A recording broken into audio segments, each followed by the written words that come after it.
Every piece of software, from a simple mobile app to the flight controls of a heavy-lift rocket, relies on a single, inescapable constraint.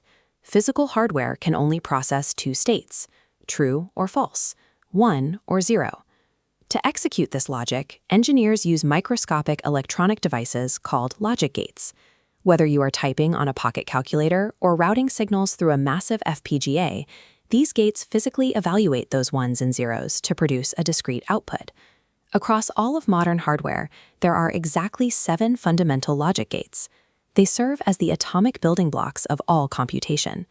Over the next 10 minutes, we are going to break down how these 7 gates operate and learn how engineers visually map and compress their logic to save physical space on a silicon die. Moving beyond the rote memorization of textbook truth tables allows us to develop the spatial intuition required for actual hardware engineering. The architecture of digital circuits starts with 3 primary axioms: the AND, OR, and NOT gates. This is the AND gate. Built physically using transistors wired in series, its mathematical rule is absolute. The output is high only when all inputs are high. If any input drops to 0, the output is 0. We map this truth table onto a visual grid known as a Karnaugh Map, or K-map.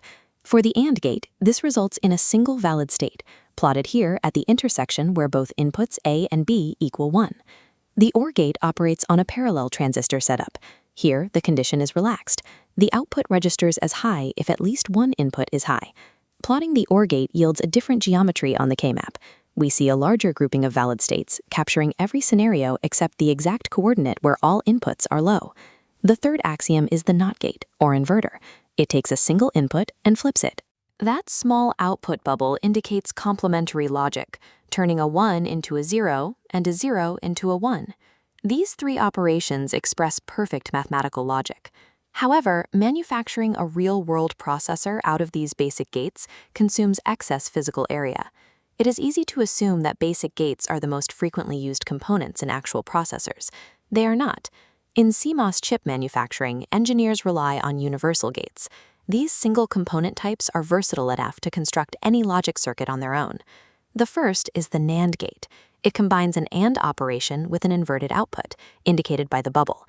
Its logic is the exact opposite of the standard AND gate. Looking at its K-map, the visual geometry is inverted. The output is high in every scenario, unless all inputs are high. The second universal component is the NOR gate. Here, the output evaluates to high strictly when all inputs are low. Because of that rule, the moment a single input signal jumps to high, the NOR gate's output is forced low. Any existing logic operation can be physically built using exclusively NAND or exclusively NOR gates. The tech industry relies on this universal trait to streamline the physical layout of circuits and significantly reduce manufacturing costs. Certain calculations require a different class of gate entirely, those designed specifically for arithmetic operations like addition, subtraction, and error detection. This is the XOR, or exclusive OR gate. It enforces a strict mathematical condition.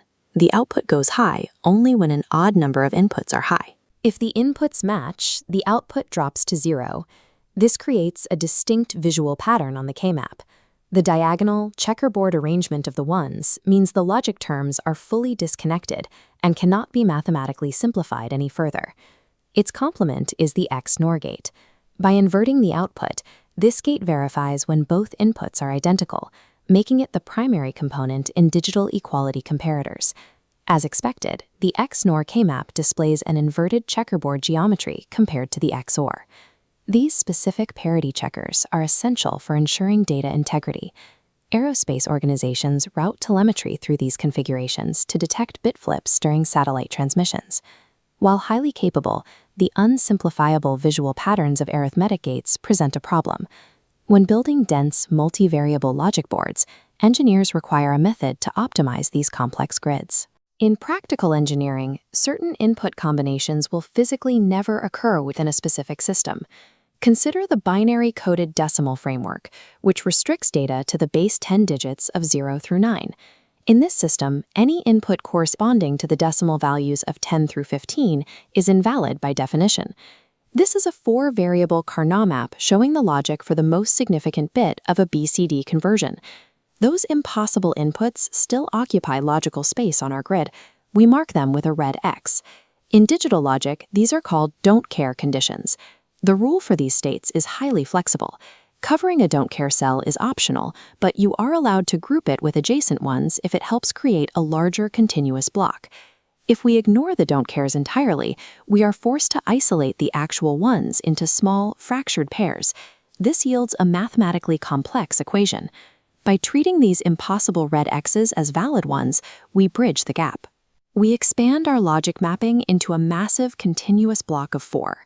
Expanding visual groups on the map directly removes variables from the final Boolean expression. Fewer mathematical terms mean the circuit requires fewer physical gates to function. This optimization lowers power consumption and physically shrinks the silicon chip.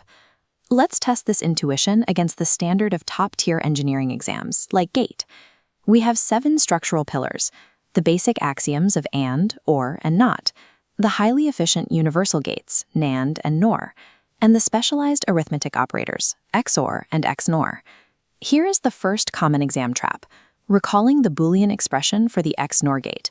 It is defined as A and B plus not A and not B.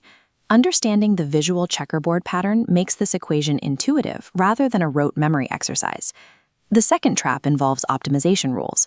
Can a don't care condition form a valid logic group entirely by itself? No. A valid group must contain at least one actual verified high state. This theoretical rigor maps directly to reality. Whether verifying hardware at ISRO or designing commercial processors, these optimization rules dictate how resilient a system is. Tracing the path from basic axioms through universal gates to K-map optimization replaces rote memorization with the structural intuition of a hardware architect. Keep building.